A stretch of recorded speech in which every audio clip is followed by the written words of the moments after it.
Nababahala din si Pangulong Ferdinand R. Marcos Jr. sa napaulat na paggamit ng ilang dayuhan ng cyanide sa Bajo de Masinloc. Ayon sa Pangulo, sa oras na mapatunayan, hindi magdadalawang isip ang Pilipinas sa paghahain ng reklamo. Nagpabalik si Kenneth Pasyente sa sentro ng balita.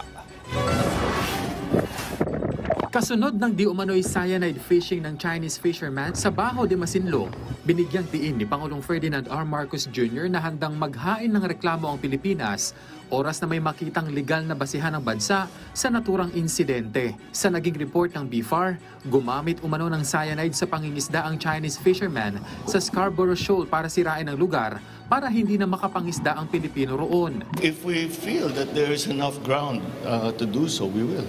Gayunman, ipinunto ng punong ehekutibo na batid niyang matagal na raw itong ginagawa sa lugar. Pero mas nakaka-alarma niya ito ngayon, lalo't mas madalas na itong nangyayari sa katubigang sakop ng Pilipinas. I do know that there are cases of cyanide fishing before, even here in the Philippines.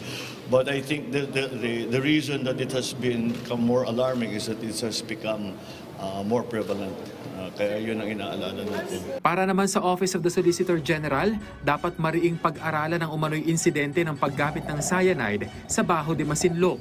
Sabi ni Solgen Menardo Guevara, kung ito ang isa sa magiging basihan ng environmental case laban sa China, dapat ay may mabigat na ebidensya na magpapatunay dito. Handa naman anyang makipagtulungan ng OSG, DFA, DOJ at National Security Council kung sakaling may kumpas na ang Pangulo na magsampa ng kaso o reklamo laban sa China dahil sa mga insidente sa West Philippine Sea. Sa ngayon, inatasan na ng Task Force for the West Philippine Sea ang BFAR na mangalap pa ng karagdagang ebidensya para suportahan ang kanilang pahayag sa umano'y cyanide fishing ng Chinese fisherman sa Bajo de Masinloc.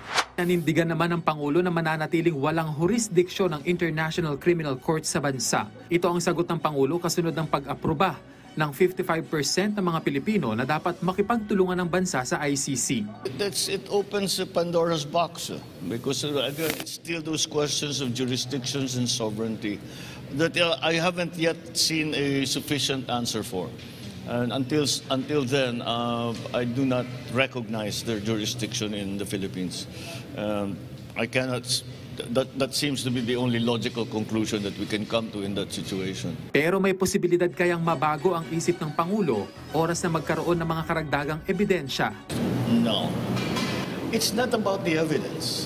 It's about the jurisdiction of the ICC in the Philippines. They can produce as much evidence as they want, but they cannot act upon it in the Philippines. That's the point. Hindi rin aprobado o tinatanggihan ng Pangulo ang presensya ng ICC sa bansa. They haven't done anything illegal.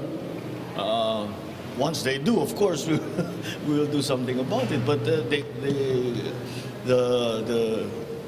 we are an open country. We're not a closed country. Tiniyak naman ng Pangulo na mas palalakasin pa ng bansa ang intelligence service sa harap ng mga banta sa pamahalaan at national security. Sinabi ng Pangulo na maayos naman ang trabaho ng intelligence community ng bansa para matiyak na hindi makokompromiso ang seguridad ng Pilipinas.